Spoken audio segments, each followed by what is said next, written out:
kita nih hari ini, ya ini yang ringan-ringan dulu saya rasa ya tentang PL KUMKM. Sebelum nanti Pak Diam Budui mengevaluasi teman-teman semuanya dengan aja belum mulai acaranya. Sekarang untuk PL KUMKM itu sudah hampir selesai tahap persiapan ya. Tanggal 15 nanti sudah mulai turun ke lapangan. Nah, sekarang mungkin sampai tanggal 14 waktu-waktunya adalah assignment untuk tugas di fasihnya. Jadi sudah hampir selesai tahapan persiapan. Pelatihan terakhir kemarin sudah selesai juga yang gelombang kelima. Ya, dan hasilnya juga sudah kita bisa lihat sama-sama hasil pendalamannya ya lumayan variatif. Kita akan bahas sedikit tentang kegiatan PL KUMKM ini. Materi yang akan saya sampaikan sebagian besarnya adalah dari hasil rakor di Karawang, tambahan sedikit. Yang disampaikan kembali di sini ya salah satu sebabnya karena tahun depan akan ada lagi ya PL KUMKM. Nah, yang ke Karawang kemarin kan baru sebagian kepala kapok. Nah, untuk tahun depan mungkin akan gantian dengan kepala-kepala yang lain. Mungkin akan ada sedikit manfaat untuk kepala kapal yang kemarin tidak ke Karawang. Baik, latar belakangnya ada banyak latar belakang yang disampaikan oleh berbagai pihak tentang kenapa kita melaksanakan PL KUMKM. Termasuk Pak Samsuri Dalati sudah menyampaikan ada banyak latar belakangnya. Nah, yang ingin saya garis bawahi di sini adalah khusus untuk share-nya bahwa ini saya ambil dari materinya Bu Suci kalau tidak salah ini. Menurut World Bank, small and medium enterprise berkontribusi sampai 90% untuk aktivitas bisnis dan lebih dari 50% untuk penciptaan lapangan kerja secara global. Nah, jadi secara global peranannya sangat besar. Lalu berdasarkan sensus ekonomi 2016 ini juga dilihat bahwa UMKM ini mencapai 99,87% dari populasi usaha atau perusahaan yang ada di Indonesia. Besar sekali. Artinya ya terkait dengan dukungan IT untuk kegiatan PL KUMKM 2023. Oke, jadi di PL KUMKM 2023 ini kan hanya 8 kabupaten kota yang melaksanakan BPS kabupaten kota, baru 8 kabupaten kota yang melaksanakan. Nanti di tahun depan di 2024 yang 7 akan menyusul. Jadi gambar umumnya adalah data apa saja yang akan kita kumpulkan di kegiatan pendata lengkap UMKM ini. Jadi ada identitas usaha atau perusahaan, karakteristik usaha dan perusahaan. Jadi kalau untuk 2 item ini sebenarnya pendataan cukup menggunakan, sudah bisa dilakukan dengan kertas atau PAPI, dengan mode pendataan PAPI. Tapi untuk yang 2 data berikutnya yaitu bioteknik dan foto, kita perlu aplikasi.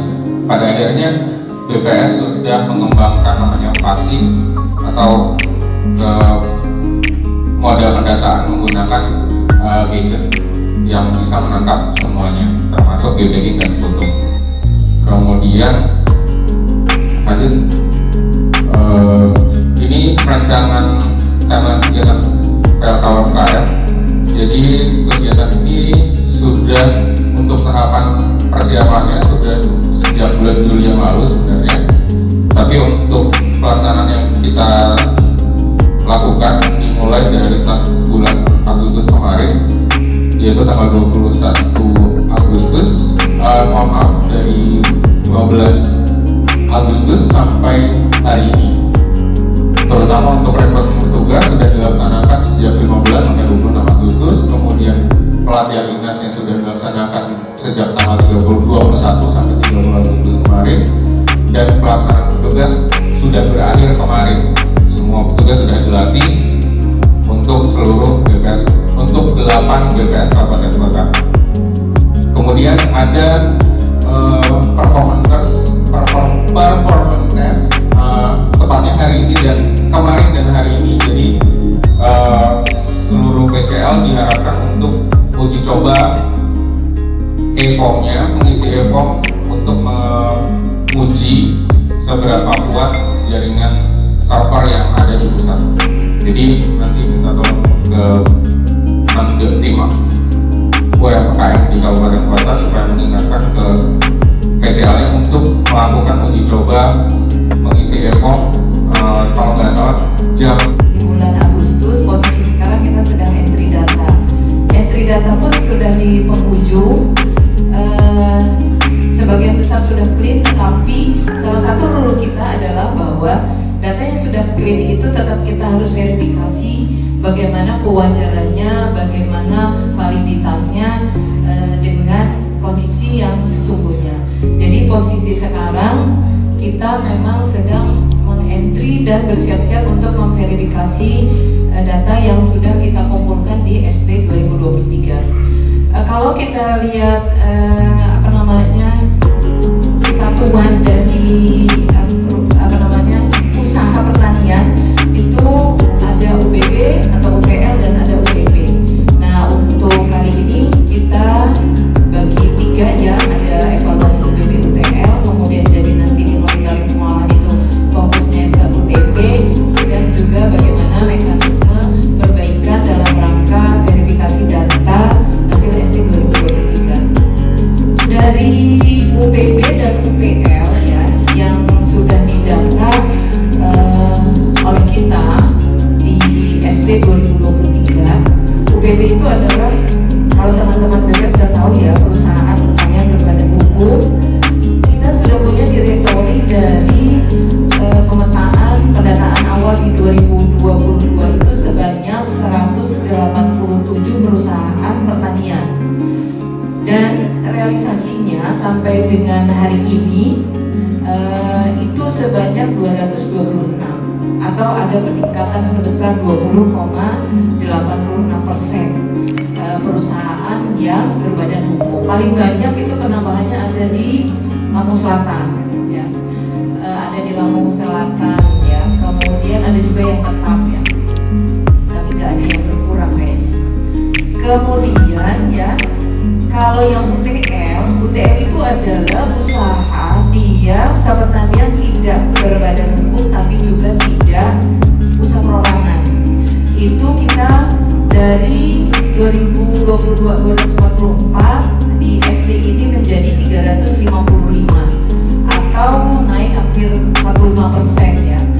Paling banyak itu terjadi peningkatan di Lampung Tengah, kemudian juga ada di Pesawaran ya.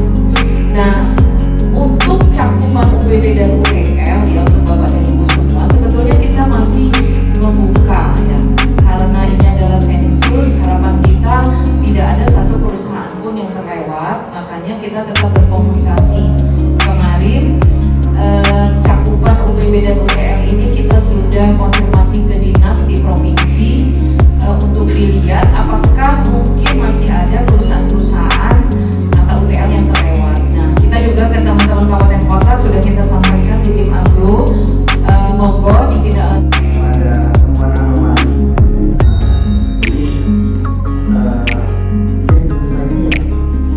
Jadi kan sudah ya tiap kako untuk melakukan query building ya, evaluasi anomali berdasarkan signifikan pertama sama di pusat ya kan, hasil mereka query di Lampung Timur itu kan sudah mendapatkan beberapa query kan. Nah, dari query itu masih ada beberapa permasalahan sebenarnya yang kita temukan dalam pelaksanaannya.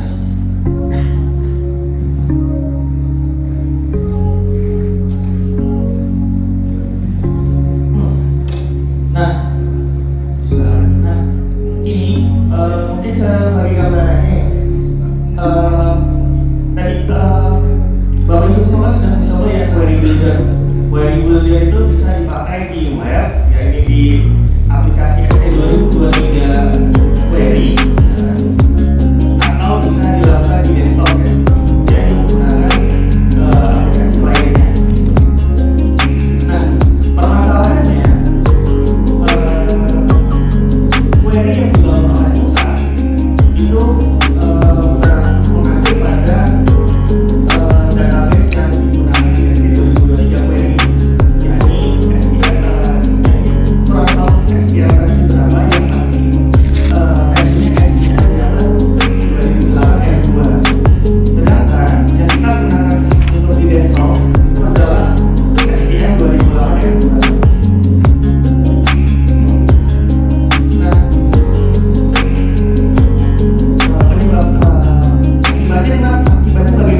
di luar persentase tersebut atau tidak. Nah, itu tidak bisa dilakukan di desktop, di query desktop. Meskipun menyediakan, cuma tidak bisa. Nah, kemudian permasalahan selanjutnya, berarti kan satu-satunya caranya kita harus melakukan upload ya, upload data hasil entry yang di desktop, yang di server ke pusat, menggunakan BGP itu kan, fitur yang sudah mendatangani SPK tapi masih tanpa lampiran. SPK itu kan baru dari dan sana bisa beroleh banyak sekali perubahan. Tapi akhirnya besoknya dipakai wordnya yang pakai. Tapi untuk lampiran itu juga belum bisa beroleh. Karena di lampiran itu ada tabel yang isinya volume beban tugas yang kita belum bisa memastikan tugas A itu dia bebannya berapa, berapa SMS saja. Tapi kemudian akhirnya minggu lalu ya keluar arahan dari direktur ya, volumenya di range. Terus kita debat lagi kalau range seperti untuk pesawat ya, tapi kalau pesawat itu range-nya antara 3 sampai 56 SMS. Kalau sih bisa saya tanya-tanya, berapa range-nya? 56 SMS itu mana saja? Nah akhirnya di cancel. Sekarang gimana Mas? Silahkan kita ya. Dikasih range juga ya. Oke, nanti secara teknis masih mau menjelaskan ya. Teman-teman kita sebelum melakukan mestinya sudah mendapatkan assignment soalnya. Dia akan bertugas di rumah saja. Nah, supaya pertama itu yang kedua asuransi. Soal asuransi kali ini BP yang Susek akan selesai meneliti sebanyak 1950 ya misalnya ya tugas. Karena mereka berhasil langsung ke database dapil sehingga tidak ada sesuatu yang salah. Oh orang ini ini juga ini. Setelah dapil mereka akan menginput ke sistem mereka kemudian meneliti beli akan kebayang. Ketika ya maka masih akan keluar notifikasi dan cerita polis pribadi dan atas nama tugas mereka harus bersama.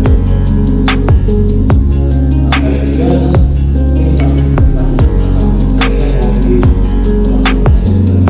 minta maaf sekali kalau kita belum bisa membayar transport online.